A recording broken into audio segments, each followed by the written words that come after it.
Hi, I'd like to share a story tonight. I'll keep my identity private. This is something that happened to me personally, and even now I'm still not sure what exactly it was that I experienced. I've never been someone who sees ghosts. I've never had any supernatural experiences before.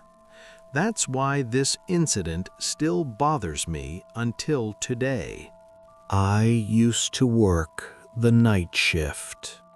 I usually got off work around 10:30 p.m. On my way home, there were two routes. One was longer but well lit. The other was a shortcut. That shortcut required walking across an old railway track. This railway had been abandoned for years. No trains, no schedule. People in the area all knew it. The tracks were rusty, overgrown with grass. Some sections even looked unstable. I had walked across it many times before. Nothing had ever happened until that night. That night felt strange. Nothing obvious at first. The weather was normal. No rain, not cold. But it was unusually quiet. No cars, no people, not even dogs barking. Normally, there were always dogs around. As I stepped onto the railway track, I suddenly felt something odd. It felt like someone was watching me.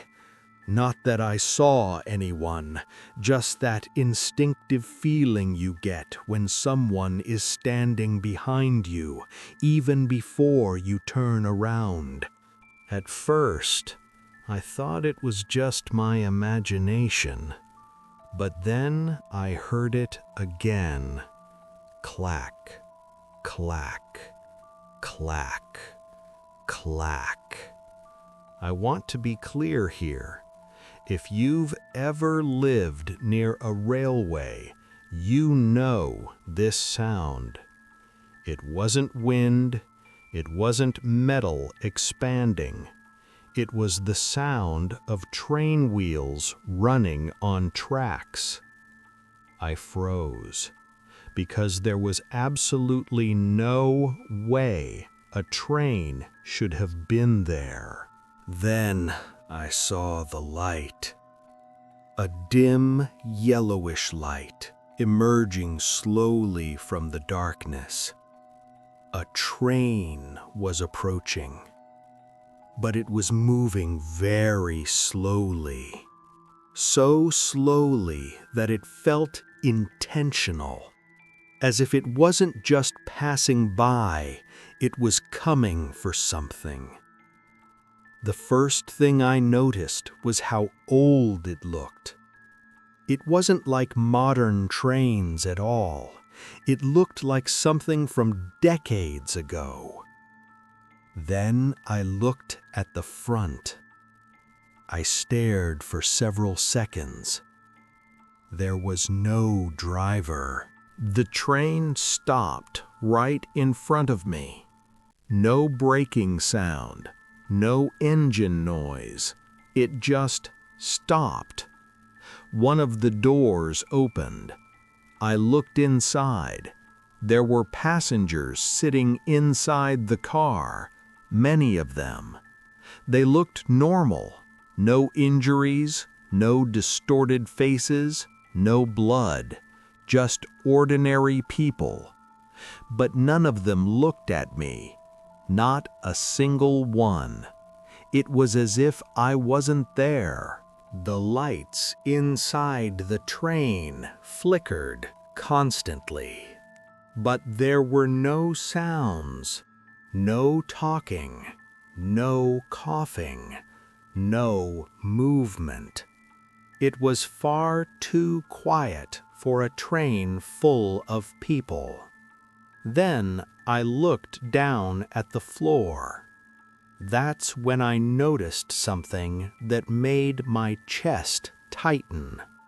Some of the shadows didn't match the position of the lights, and some passengers didn't have shadows at all. What scared me the most wasn't what I saw, it was what I felt. I suddenly had this overwhelming sense that the train hadn't stopped to invite me on board. It stopped because I belonged on it. Then an image surfaced in my mind, a memory I hadn't thought about in years. A rainy night, a car losing control, the sound of metal crashing, and then nothing. I don't remember how I got home. The next thing I knew, I was sitting in my room. My clothes were wet, but it hadn't rained that night. The following day, I asked people in the area about the railway. They told me there had been a major accident there years ago. Several people died, and some locals said that on certain nights you can still hear a train, even though no train runs there anymore. I've never walked across that railway again, and to this day, I still don't know what really happened. I don't know if I survived that night, or if I was simply not meant to board that train yet.